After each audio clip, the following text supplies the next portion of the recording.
temps d'information sur RTI 1. Soyez les bienvenus à ce rendez-vous de l'actualité. Au sommaire, ce soir, nous parlerons du dialogue politique. La séance du jour s'est tenue à la primature en présence du chef de la commission paix et sécurité de la CEDEAO. Les principaux partis de l'opposition ont été absents. Le gouvernement, après examen des requêtes de l'opposition sur la commission électorale, annonce l'octroi d'un poste de vice-président au PDCI à la CEI. Après l'erreur constatée ces dernières heures à Siquincy et Beaunois, 12 individus interpellés répondront de leur acte devant le tribunal d'Abidjan. Il leur est reproché d'avoir troublé l'ordre public en érigeant des barrages et en agressant des forces de l'ordre. Le nouveau prix Borchamp du cacao respecté depuis l'ouverture de la campagne Café Cacao. Le kilogramme du cacao est depuis, on le rappelle, depuis le 1er octobre 2020 fixé à 1000 francs CFA. Suivez dans ce journal le témoignage des producteurs de Méagui. Bienvenue dans ce 23h. Mercredi 21 octobre 2020, c'est le 7e jour de campagne pour la présidentielle 2020 en Côte d'Ivoire.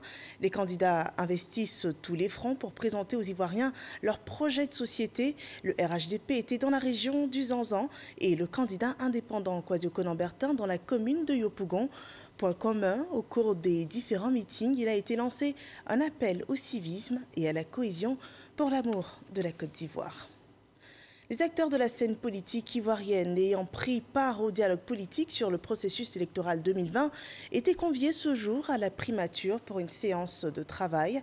Sous la présidence du Premier ministre Ahmed Bakayoko, la rencontre s'est tenue en présence du chef de la commission paix et sécurité de la CEDEAO. Cette séance a enregistré l'absence des principaux partis de l'opposition.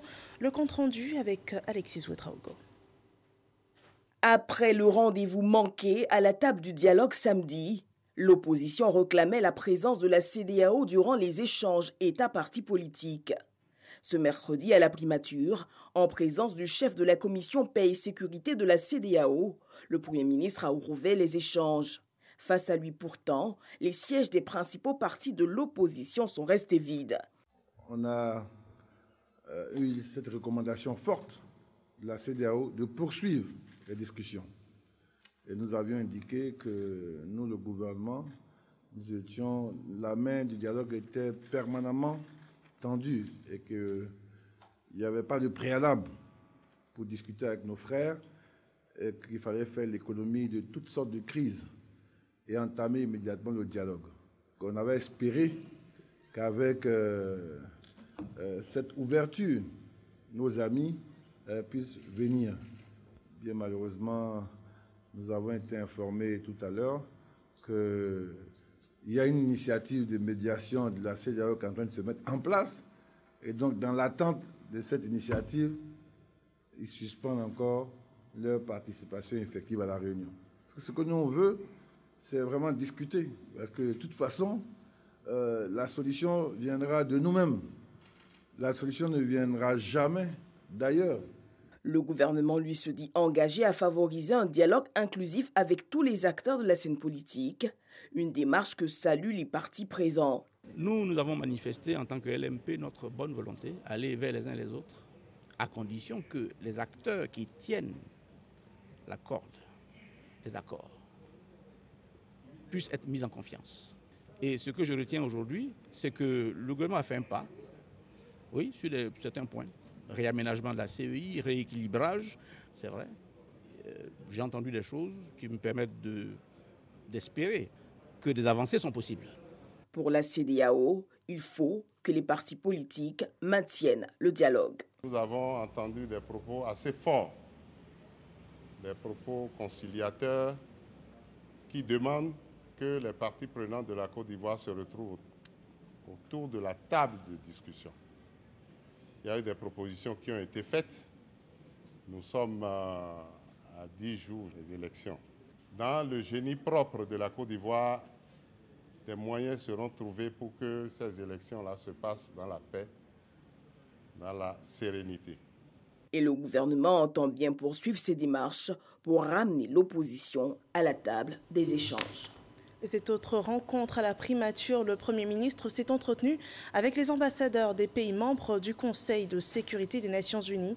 Les échanges ont bien évidemment porté sur ce qui fait l'actualité ivoirienne ces dernières semaines, le processus électoral en cours dans le pays. Et revenons au dialogue politique. À l'issue de la rencontre du jour, le gouvernement a rendu public un communiqué relatif au dialogue politique et à la situation socio-politique. Le gouvernement réitère sa volonté de réussir ce dialogue avec l'opposition. Dans le cadre du dialogue, le gouvernement voudrait rappeler que plusieurs concertations ont déjà eu lieu par le passé entre les différents acteurs de la vie politique et les responsables des organisations de la société civile en vue de débattre sur les questions relatives à la Constitution et au processus électoral, notamment de juillet à septembre 2016, de janvier à juin 2019, de janvier à février 2020. Ces concertations ont abouti à l'adoption de la Constitution de 2016, à la mise en place de la Commission électorale indépendante, puis à l'adoption du Code électoral. Dans la continuité de ce dialogue, le gouvernement a convié les partis et groupements politiques ayant participé au dialogue politique sur le processus électoral à une série de rencontres les 14, 15 et 17 octobre 2020. Ces rencontres ont enregistré l'absence de partis politiques ayant lancé un mot d'ordre de désobéissance civile depuis le 20 septembre 2020. C'est dans ce contexte qu'une mission ministérielle de la diplomatie préventive de la CEDEAO a effectué une visite en Côte d'Ivoire du 18 au 19 octobre 2020. Au cours de cette visite, la mission ministérielle a eu des rencontres avec les candidats à l'élection présidentielle du samedi 31 octobre 2020, notamment son Excellence Alassane Ouattara, président de la République, M. Henri Konan Bédié, président du PDCI RDA, M. Pascal Afine-Guessan, président du FPI, et M. Bertin Kouadio-Konan, candidat indépendant. Dans les échanges avec le président Henri Konan Bédié et M. Pascal Afine-Guessan, les points ci-dessous ont été spécifiquement évoqués. 1. La restructuration de la CEI avec une personnalité supplémentaire pour l'opposition et un poste de vice-président pour le PDCI RDA, ainsi que la recomposition des CEI locales. 2. Une rencontre entre son Excellence M. Alassane Ouattara, président de la République, et M. Henri Konan Bédié, président du PDCI RDA, proposition faite par la mission de la CEDEAO et favorablement accueillie par le président Henri Konan Bédié. Sur la base de ces échanges, le gouvernement a convoqué une séance de travail ce mercredi 21 octobre 2020 avec l'ensemble des partis politiques ayant pris part au dialogue politique, en présence d'une délégation de la CEDEAO conduite par le général Francis Béhanzin, commissaire aux affaires politiques, paix et sécurité à titre d'observateur. Au cours de cette rencontre, ces deux questions ont été évoquées et le gouvernement a décidé d'examiner favorablement et dans les meilleurs délais les requêtes portant sur la CEI, à savoir l'intégration d'une 5e personnalité à la commission centrale de la CEI au titre de l'opposition, l'octroi d'un poste de vice-président au PDCI dans le bureau de la commission centrale, la recomposition des CEI locales. Concernant la rencontre avec le président Alassane Ouattara et le président Bédié, le gouvernement a indiqué la disponibilité du chef de l'État. Les participants ont déploré les violentes manifestations enregistrées au cours des dernières semaines qui ont occasionné des pertes en vie humaines, des blessures graves et des dégâts matériels importants, dont l'incendie à la résidence de M. Pascal Afine-Guessan à Bongouanou. Il a également été fait mention d'allégations de la présence de forces parallèles sur les lieux des manifestations. Le gouvernement tient à indiquer que des investigations sont en cours en vue de rechercher et d'interpeller ceux qui commettent personnellement ces actes, ainsi que ceux qui les incitent à les commettre pour leur faire subir la rigueur des lois pénales.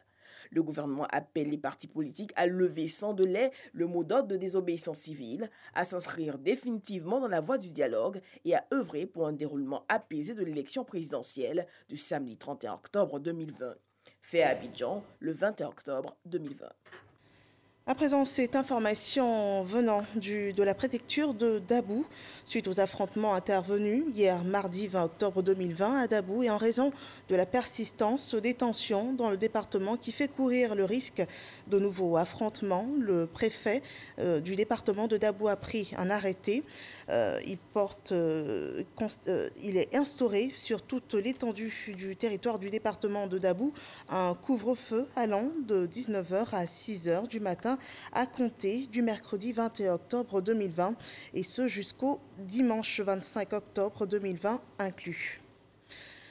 Le ministère des Transports fait le point après ces mêmes manifestations. Le bilan à ce jour fait état de plusieurs autobus et véhicules de transport public de marchandises et de voyageurs endommagés et détruits.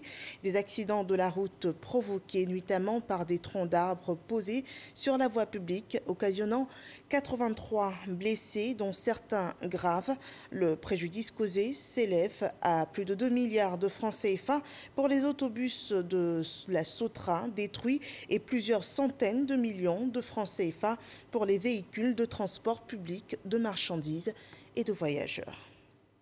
Et suite à ces troubles observés, 12 individus ont été interpellés à Siquincy et Beaunois. Une arrestation dont le motif est le suivant, trouble à l'ordre public.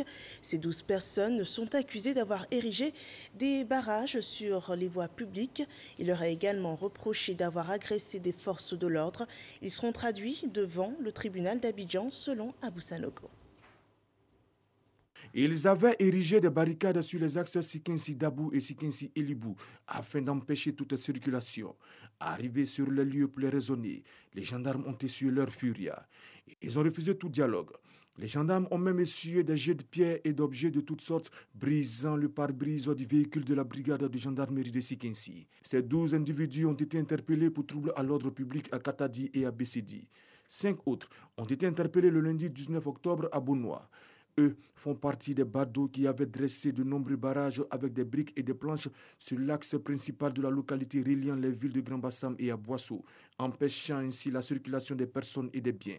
Ces 12 personnes seront conduites devant le parquet pour répondre de leurs actes. Et relativement à ces troubles, hier un affrontement entre différents groupes de jeunes sur le campus de Cocody a fait plusieurs blessés. Des groupes de délinquants qui auraient été identifiés sur le campus en seraient les auteurs. Qu'en est-il réellement? Vérifions les faits avec Mamadou Kouassi. Hier, mardi 20 octobre 2020, la toile était envahie par des postes portant sur un supposé affrontement entre des étudiants et un groupe de jeunes en conflit avec la loi sur le campus universitaire de Cocody. Quelques heures plus tard, nous nous sommes rendus à l'université Félix Houphouët-Boigny de Cocody pour mieux comprendre la situation. Et l'un des témoins de la scène nous situe. Il se trouve que ce matin, certains groupes de syndicats, d'associations, ayant entendu que le président du CAPED venait s'entretenir avec ses jeunes frères, ont voulu accompagner, je dirais, l'élan. Mais la personne focale qui devait les introduire, n'étant pas sur place, ces personnes sont rentrées elles-mêmes. Donc, elles se retrouvent sur un périmètre qui n'est pas chez eux, on ne les connaît pas, donc ça crée une incompréhension. Donc, le souci d'aujourd'hui, là, c'est juste là. Donc, je tiens à rassurer la communauté nationale et internationale qu'il n'y a pas eu de problème aujourd'hui ici, en dehors de l'incompréhension. Cette rencontre initialement prévue à l'Amphi 7 s'est finalement déroulée au siège de la FESI, au campus de Cocody, et en présence des autres organisations étudiantines de Côte d'Ivoire. Il s'agissait pour le président de l'ONG CARPED, Challenge africain pour le renouveau des politiques économiques et de développement, d'échanger avec les étudiants de la FESI sur la levée définitive du mot d'ordre de grève, tout en privilégiant le dialogue compte tenu de la situation sociopolitique. Éric Koukoné a également invité les étudiants à prôner la paix, la non-violence et la cohésion en cette période électorale. Une démarche saluée par la Fédération étudiantine et scolaire de Côte d'Ivoire, FESI. Relativement à ce qui émane de cette journée, je souhaiterais que vous mettiez ça sur le signe de l'incompréhension. Le camarade secrétaire général national de la FESI, Alain Sinclair, a placé sa mandature sous le signe de la promotion de l'excellence et l'éradication de la violence. C'est ce que nous sommes en train de faire. M. Éric Koukoné est venu nous rencontrer. Au-delà des explications que nous lui avons données, il a décidé de faire un don aux étudiants. Tout ça allant dans le sens de l'apaisement. Et nous le saluons pour ce fait, nous disons merci. Ce sont au total 30 ordinateurs portables qui ont été remis aux différentes organisations étudiantines par le président de l'ONG CARPED dans le cadre de la formation des étudiants démunis. Voilà, nous sommes tous invités à vérifier l'information. Cette période électorale, la saison est favorable aux fausses informations et les images manipulées pullulent sur la toile. Comment distinguer le faux du vrai? Exemple avec cette fake news annonçant la mise à feu la nuit dernière du pont Henri Konan Bédié, suivant ce fact-checking dirigé par Lancine Ouattara. Non, le péage du pont Henri Konan Bédié d'Abidjan n'a pas été incendié, comme le montre la vidéo largement partagée sur les réseaux sociaux et dans les groupes WhatsApp en Côte d'Ivoire, dans la nuit du mardi 20 octobre.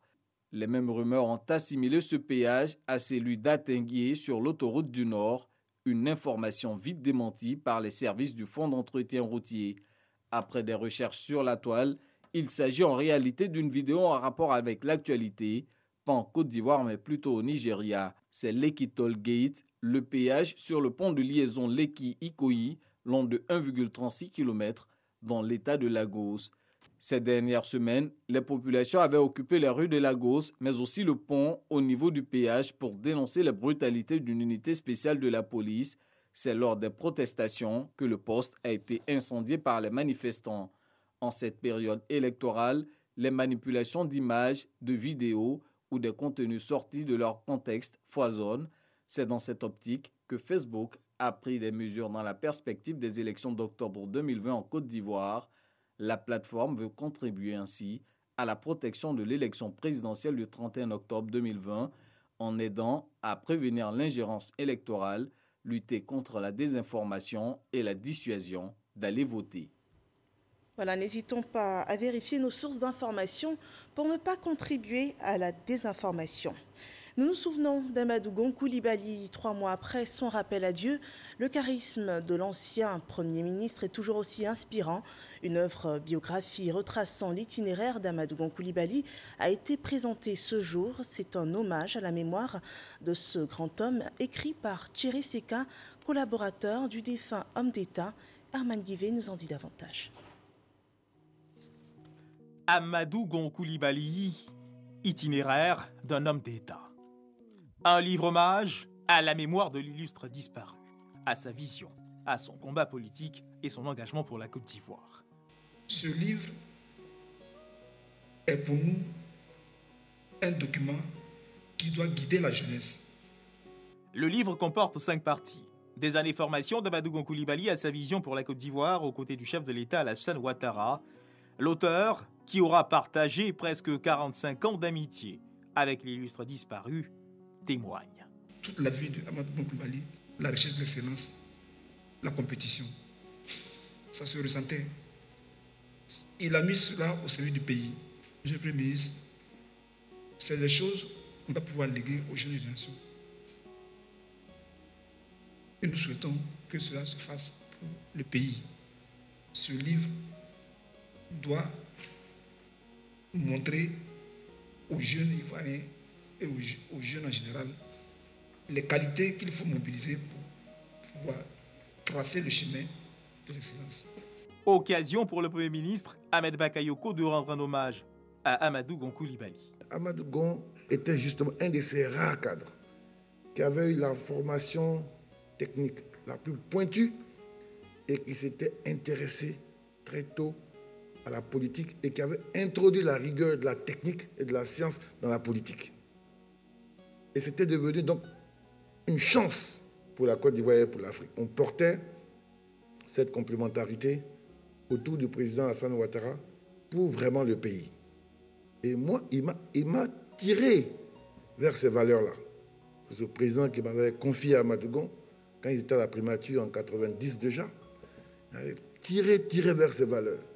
Je pense que, professeur, vous avez fait œuvre utile, pas seulement pour un frère, mais aussi pour le pays. Moi, je peux vous dire à titre personnel, des fois, Amadou Gon me manque tellement que je suis en réflexe de prendre mon téléphone pour l'appeler, pour lui poser une équation. Parce que vraiment, j'avais tout le sentiment, d'abord la sérénité devant les problèmes et la structuration des problèmes, les orientations. Il avait vraiment des solutions à tout. Et je réalise qu'il n'est plus là, mais avec ces livres et avec l'esprit qui anime ces moments que nous passons ensemble, réalisons que c'est ensemble et dans ce legs que nous avons de son héritage que nous pourrons demeurer ensemble pour le bonheur de notre pays. En tout cas, merci beaucoup. Je suis très fier des premières pages que j'ai pu parcourir, mais je vous promets de le lire, de le relire et vraiment de faire en sorte de nous approprier les valeurs qui ont marqué sa vie à travers cet ouvrage, de nous arrêter et de créer un instant son héritage. C'est le plus important. Un spécimen de l'ouvrage est remis au chef du gouvernement. La conclusion de l'ouvrage ouvre des perspectives pour l'avenir, après une synthèse des regards objectifs sur les différents horizons politiques qui se profilent, des choix alternatifs à évaluer. Elle met ensuite en exergue l'option d'une équipe gagnante pilotée par le Premier ministre Mamadou Coulibaly, à qui la Côte d'Ivoire confie son destin, en toute sérénité, jusqu'au jour de sa disparition. Voilà donc un recueil de valeurs proposées à la jeune génération. Nous parlons économie à présent. La ZLECAf, zone de libre-échange continentale, présente de grandes opportunités pour le marché continental et pour les consommateurs. Il est censé faciliter les échanges commerciaux entre les pays africains, alors que l'accord ZLECAf est depuis le 30 mai 2019 entré en vigueur. Comment se préparent les acteurs économiques du privé ivoirien? Réponse avec Noël Gagnon.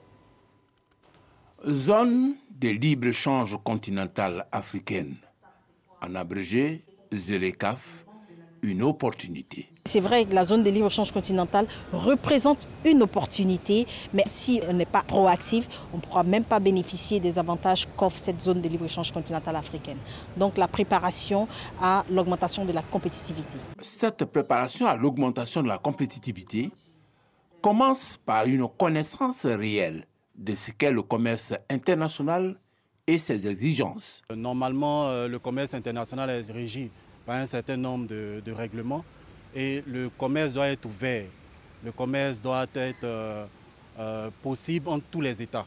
D'où la nécessité de la formation des privés ivoiriens par les experts du Comité national de la zone de libre-échange continentale africaine de Côte d'Ivoire. Finalité, mieux exploiter l'accord. Connaître les règles de l'accord, parce que dans toute activité, il faut savoir les règles par lesquelles on joue. Donc maîtriser les outils qui sont mis en place par les gouvernements et par l'Union africaine en général pour pouvoir tirer profit maximum de cet accord. 4 séances de formation ont eu lieu à San Pedro, Bouaké, Korogo et Abidjan sur l'outil en ligne d'élimination des barrières non tarifaires. Ce sont des mesures de politique qui sont prises par les pays autres que les tarifs douaniers. Donc ces mesures-là sont d'abord des mesures légitimes. Elles deviennent des barrières non tarifaires quand elles deviennent des mesures qui s'apparentent à des mesures de protection ou des mesures ou des entraves, elles constituent des entraves au commerce. Pour exploiter cette plateforme, il faut avoir de l'intérêt pour l'activité commerciale.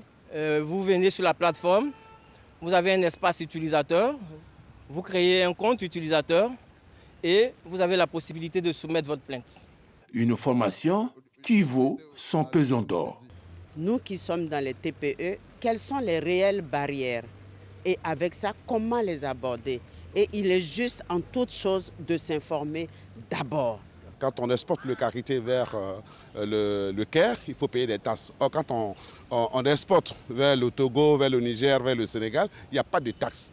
Et cette formation nous permet aujourd'hui de savoir quels sont nos véritables problèmes au niveau de l'exportation. Nous avons été suffisamment instruits et en tant que défenseurs, en tout cas des intérêts des consommateurs, notre préoccupation était de savoir si il y a toujours des garanties par rapport à la qualité des biens et des produits par rapport à ces éliminations de barrières. Au-delà de la formation, les participants souhaitent un suivi et un encadrement à la dimension des enjeux de la ZLECAf. Ce que nous demandons, c'est qu'il y ait un suivi, de telle sorte que ce qui s'appliquera dans les pays voisins ou dans toute l'Afrique s'applique aussi chez nous. Il faudrait que l'encadrement qui a commencé continue. Et nous allons tout faire pour être en règle, être des bons commerçants. C'est le lieu de rappeler les objectifs spécifiques de la ZLECAf.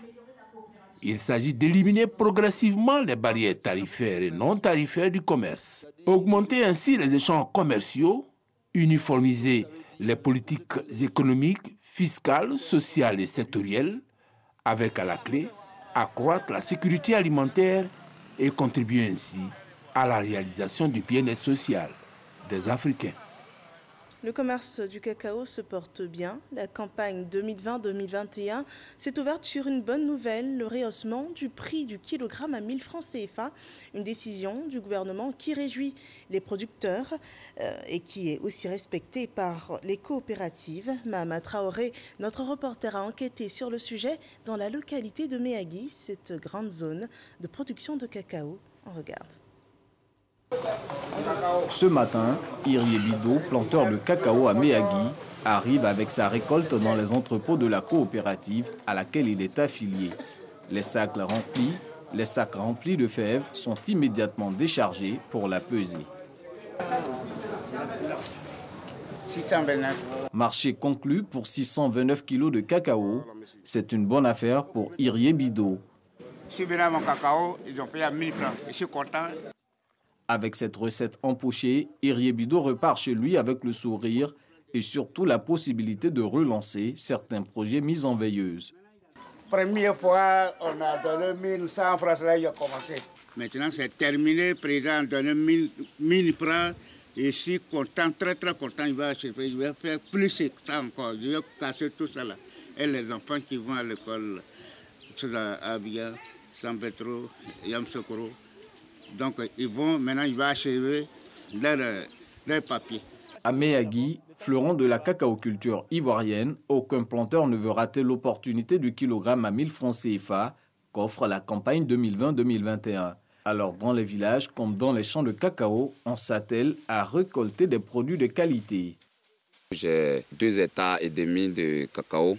Le prix me permet de scolariser mes enfants et mes petits frères aussi qui sont à ma charge encore. 825, là, vraiment, on a fait quelque chose qui était bon. On a pu faire quelque chose pour construire, pour payer le moto, pour faire. Vraiment, moi, je suis femme, mais à cacao, je suis très content parce que j'ai construit. J'ai bien construit à Méagui, je suis très content. Donc, actuellement, là, c'est devenu 1000 francs. Je suis encore content plus que ça. Parce que je sais que je vais le construire encore. Et les enfants vont aller à l'école. En ce début de campagne, les magasins des coopératives connaissent un pic d'activité. Avant tout déchargement, le contrôle de la qualité des fèves et de rigueur, c'est la condition pour bénéficier du prix minimum garanti de 1000 francs CFA par kilogramme. Nous apprenons à nos producteurs de faire du cacao durable. Ils ont à leur disposition des planteurs relais, des inspecteurs relais qui leur fournissent des conseils, qui leur donnent des conseils au niveau de la plantation. Et dès que le cacao arrive ici, nous avons un système d'analyse qualité où nous faisons la qualité, nous expérimentons la qualité pour pouvoir envoyer ça à nos exportateurs. La coopérative Ekamom de Méagui dispose d'un agrément à l'export. Lors de la campagne 2019, elle a pu exporter environ 9000 tonnes de fèves mobilisées auprès de ses producteurs. Pour cette année, la coopérative Ekamom espère commercialiser 12 000 tonnes de cacao. Ce 21 octobre est commémorée la Journée africaine des droits de l'homme. Dans ce contexte électoral et pandémique, le Conseil national des droits de l'homme s'est penché sur la problématique suivante, faire taire les armes et renforcer la culture des droits de l'homme et des peuples. Les opportunités et les défis de la Covid-19, suivant ce rapport de Sidonie Davila. C'est une journée qui interpelle sur les acquis et les aspirations en matière de droits de l'homme. C'est aussi une journée qui appelle les dirigeants africains à renouveler leur engagement à promouvoir et à protéger les droits de l'homme sur le continent. La Journée africaine des droits de l'homme, célébrée tous les 21 octobre, tient compte du contexte de la pandémie à coronavirus cette année. Malheureusement, vous constaterez avec moi que les armes continuent de crépiter sur le continent. Visiblement, il s'agit à travers cette célébration de faire taire les armes à feu en Afrique à l'horizon 2020, en prenant toutes les mesures en vue de minimiser l'impact de la Covid-19 sur les droits des populations. Cela suppose de créer les conditions d'un climat de paix dans nos États et de se donner les moyens de venir à bout de ce monstre. Aujourd'hui encore, la lutte pour la protection et la promotion des droits de l'homme se poursuit.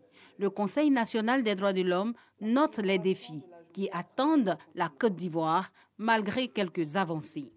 La Côte d'Ivoire a été réélue il y a quelques jours au Conseil des droits de l'homme pour le compte du groupe Afrique de l'Ouest pour un mandat de 3 ans. Cette élection traduit la confiance du groupe des États d'Afrique à la Côte d'Ivoire et est conforme à l'appréciation de celui-ci quant à la contribution significative de notre pays au progrès des droits de l'homme. Toutefois, de nombreux défis demeurent, défis qu'il va falloir relever. Le ministère de l'Intégration africaine et des Ivoiriens de l'extérieur a parrainé la 31e célébration de la Journée africaine des droits de l'homme. La question des droits de l'homme, elle ne doit pas être simplement vue parce que les fondamentaux pour le les droits de l'homme, c'est les questions sociales, les questions économiques, etc., les questions juridiques. Mais il y a aussi de nouvelles questions, par exemple la question biologique. La Covid nous interpelle, que d'autres nouvelles questions sont à l'ordre du jour. C'est la santé, les questions biologiques, c'est l'environnement. Et ces questions-là doivent aussi être au centre de la défense des droits de l'homme, parce qu'elles permettront aux États, si nous sommes résilients, si nous arrivons à maîtriser ces paramètres, à mieux être efficaces pour la promotion des droits de l'homme. Pour cette 31e édition de la Journée africaine des droits de l'homme, le CNDH a édité un document de référence reflet des engagements des États parties. Le titre de l'ouvrage, Mécanisme africain de protection des droits de l'homme, s'inscrit dans le cadre de la coopération avec les mécanismes continentaux et sous-régionaux de promotion et de protection des droits de l'homme. Voilà, la Covid-19, cette maladie opportuniste aura réussi à se greffer sur tous les aspects de notre société, même quand il s'agit de droits de l'homme. Voyons à présent le point de la situation sanitaire du jour.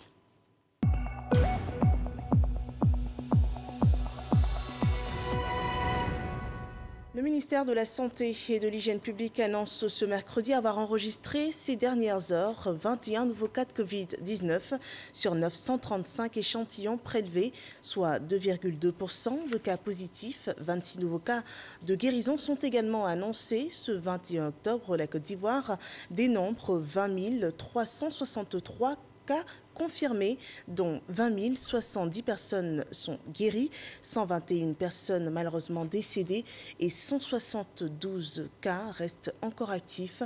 Restons en alerte, le virus circule encore. Veillons au respect des gestes barrières. Nous passons à l'actualité à l'international. Au Burkina Faso, la menace des djihadistes porte un lourd préjudice à la politique d'éducation nationale. Des centaines d'enseignants ont dû abandonner leurs élèves suite à des attaques de groupes armés. Plus de 2100 écoles ont été fermées après des menaces terroristes, selon des témoignages. Des écoles ferment sur la menace des terroristes qui interdisent des langues ou des civilisations occidentales. Ils ne sont favorables car l'enseignement arabe et malgré la menace persistante et la peur, de nombreux enseignants ont été redéployés dans d'autres régions ou établissements relativement sécurisés.